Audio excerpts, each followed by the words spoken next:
Sydney Opera House, it was officially opened by Her Majesty Queen Elizabeth II in October of 1973. And in that time, the Sydney Opera House has become one of the most visited sites in Australia.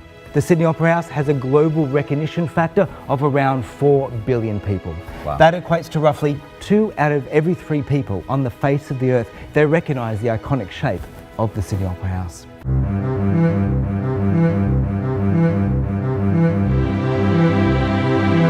It's amazing. People get truly overwhelmed walking through this space. I bet especially architects. Architects, they've taken architects around, they just want to come and sit here and go, oh, baby.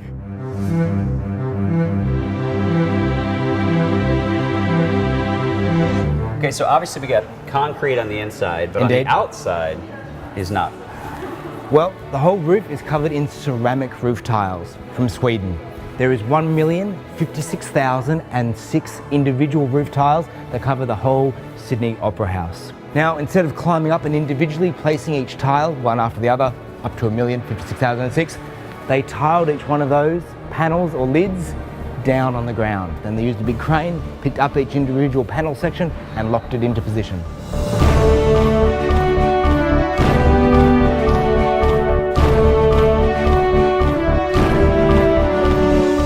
What's the message to our viewers? I mean, obviously it's a beautiful structure, but why should people come to the Sydney Opera House? I thought the Sydney Opera House was just for opera and just for classical music. But coming to the Sydney Opera House, it's places to eat, great views all the way around and inside, but it's not just opera that they do here. It's rock concerts, films, talk, avant-garde theatre, cabaret, burlesque, rock shows, a little bit of something for everyone. One of the most thrilling things you can do here is climb the Sydney Harbour Bridge. Next stop, the top. Welcome to the Sydney Harbour Bridge. What I'd like to do is to grab your latch, take it off the hook. We will be attaching it to our static line. That'll be on our right hand side. So we're ready for action? Yes. Let's go, let's do it. First part of the bridge here, southern approach span, roughly 300 metres long. Well, here we are coming over George Street. It's the oldest street in the country in actual fact. Is it really?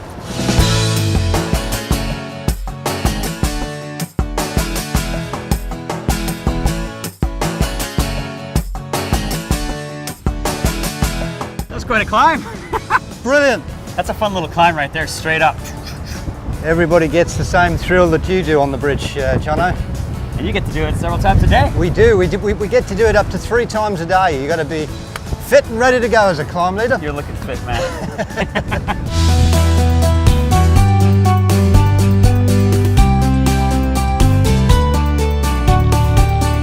So what's that little fort-like thing over there? Well, I'm glad you asked that, Jono, because that's our main means of defence in Sydney.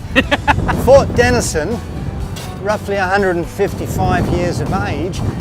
So the little island that fort sits on, which is known as Pinchgut, was literally the top of the island was quarried away to a shelf so they could build the fort there that we see today.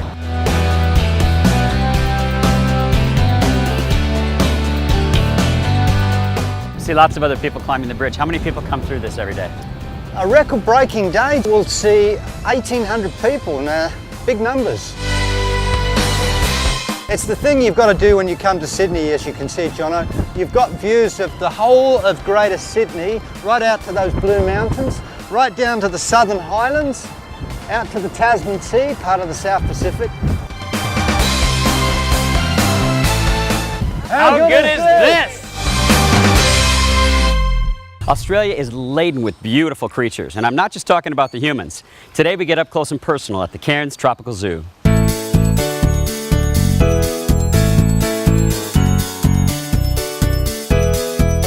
Koalas are so cute and so cuddly, but in most places in the world you actually can't cuddle them, but here, Jazz, we can. You can, yes. One of the very unique opportunities that we allow our guests as they come to the zoo. So she likes to be cuddled? She does, yes. Do you want to have a go? Of course. All right. Good girl. All right, so it's really, really easy. It's basically like holding a baby that's got nails. There you go. Oh yeah, she's sweet. Cheers. Feels like a little baby. It does. Feels like a teddy bear with batteries. She's precious. She is. Is it possible for me to take her home? No, you wouldn't get far. I've got incredibly long legs. You can't come to the zoo in Australia and not hang out with the kangaroos. It is by far one of the most popular aspects of the zoo is coming to see these Aussie icons. I didn't think they'd let us get this close. They're incredibly friendly, very, very relaxed, just like the rest of us locals. They're pretty chilled out.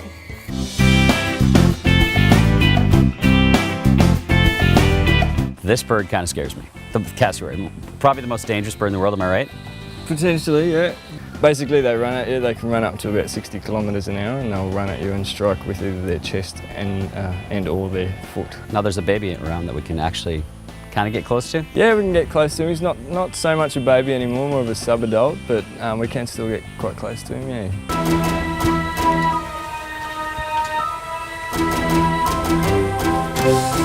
It's kind of like getting in the swamp with the crocodile right now. It's kind of what that's like. Here he comes. You guys are all right. If you just stay there, he'll be okay. No sudden moves. Our next zoo adventure, the crocodiles.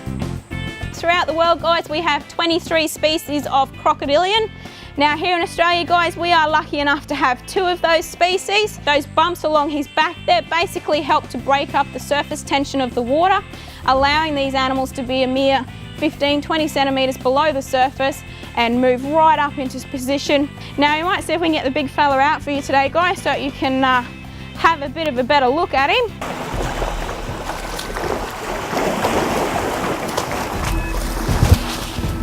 There we go. Look at that. What a lovely smile.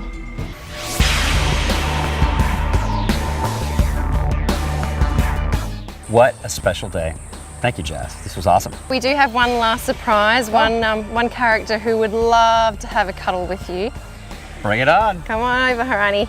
Hey! What an amazing hands-on experience here at the Cairns Tropical Zoo.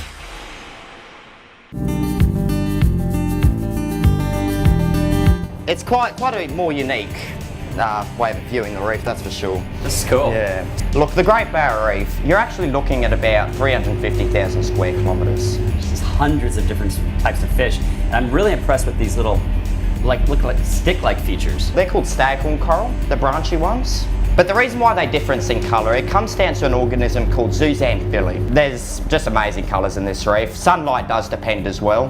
What we tend to find when it comes to trying to figure out the names of these corals and fish is what they look like is what they're called. What are these ones here? These guys here are called scissor-tailed sergeant majors. I'd call them zebrafish. Zebrafish is another one. That's the more common name. Is it really? Yeah, it is. It is. I've been here for the last 2.5 years, and there's always still something new to see every day. Oh yeah, you never see the same thing. Oh, no way. Yeah, no, it's amazing. You can also see this swaying coral on our left here. Spaghetti coral. Spaghetti coral. Yeah. Spaghetti coral. It looks like spaghetti. Yeah, you can relate to that. It's one of our soft corals.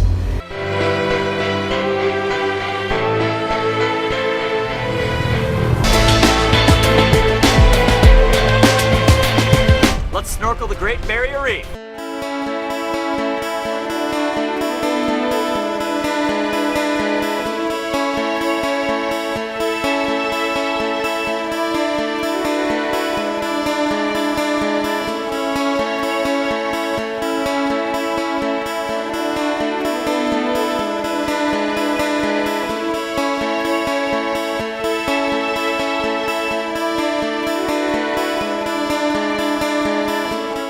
We've seen the reef from underneath the water, now it's time to get a bird's eye view.